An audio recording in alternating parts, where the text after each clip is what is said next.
25 de mayo del Evangelio de San Marcos capítulo 10, versículos 28 y siguientes. En aquel tiempo Pedro le dijo a Jesús: Señor, ya ves que nosotros lo hemos dejado todo para seguirte. Jesús le respondió: Yo les aseguro, nadie que haya dejado casa o hermanos o hermanas, o padre o madre, o hijos o tierra, por mí y por el Evangelio, dejará de recibir en esta vida el 100 por 1 en casas, hermanos y hermanas, madres e hijos y tierras, junto con persecuciones, y en el otro mundo la vida eterna. Y muchos que ahora son los primeros serán los últimos, y muchos que ahora son los últimos serán los primeros. Se nos habla de la gran generosidad de Dios, el 100 por 1, pero con un pequeño detalle: con persecuciones. La cruz es consustancial al seguimiento. Cuando aparece, podemos tener la seguridad que es signo de veracidad. El espíritu del mundo está en pleno combate con el espíritu del Señor, y esto provoca situaciones difíciles de entender.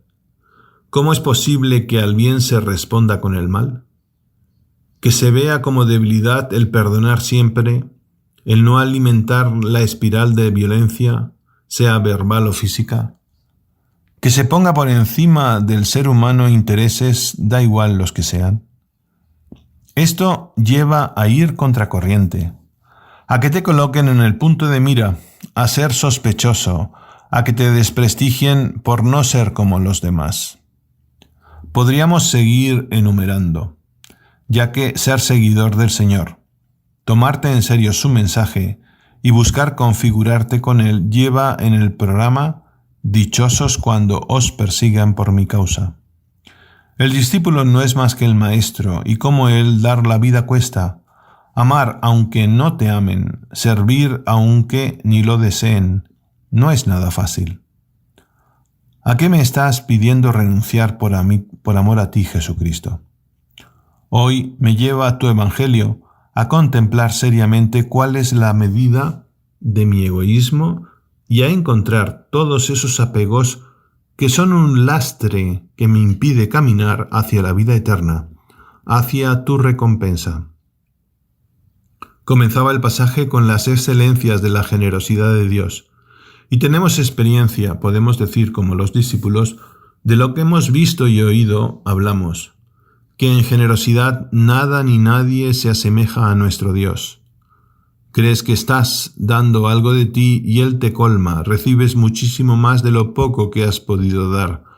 ¿Cuántas veces lo que pensabas que era renuncia es transformado y no lo vives como que has dejado nada? Al contrario, es dando donde se recibe. El Papa Francisco nos decía: la gratuidad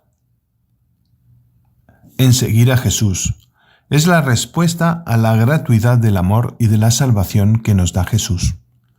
Y cuando se quiere ir con Jesús,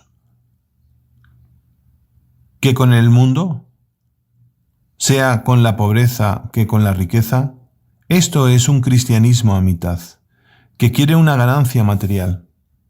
Es el espíritu del mundo.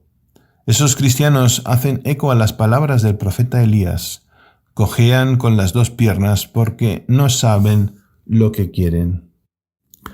La clave para comprender este discurso de Jesús es la última expresión: muchos serán los últimos y muchos últimos serán primeros. Quien se cree o quien es el más grande entre vosotros, que sea servidor, el más pequeño. Por eso Jesús tomó en sus manos un niño. Seguir a Jesús desde el punto de vista humano no es un buen negocio, porque se trata de servir. La posibilidad de ser el primero es comportarte como el último, es decir, con actitud de servicio. Y si el Señor te da la posibilidad de tener bienes, te debes comportar con actitud de servicio, es decir, un tener para dar. Son 3 cosas, 3 escalones los que nos alejan de Jesús: las riquezas, la vanidad y el orgullo, afirmaba el Papa. Por ello, las riquezas son tan peligrosas, te llevan inmediatamente a la vanidad y te crees importante. Pero cuando te crees importante, se te sube a la cabeza y te pierdes. Es por ello que Jesús nos recuerda el camino. Muchos primeros serán últimos y muchos últimos serán primeros.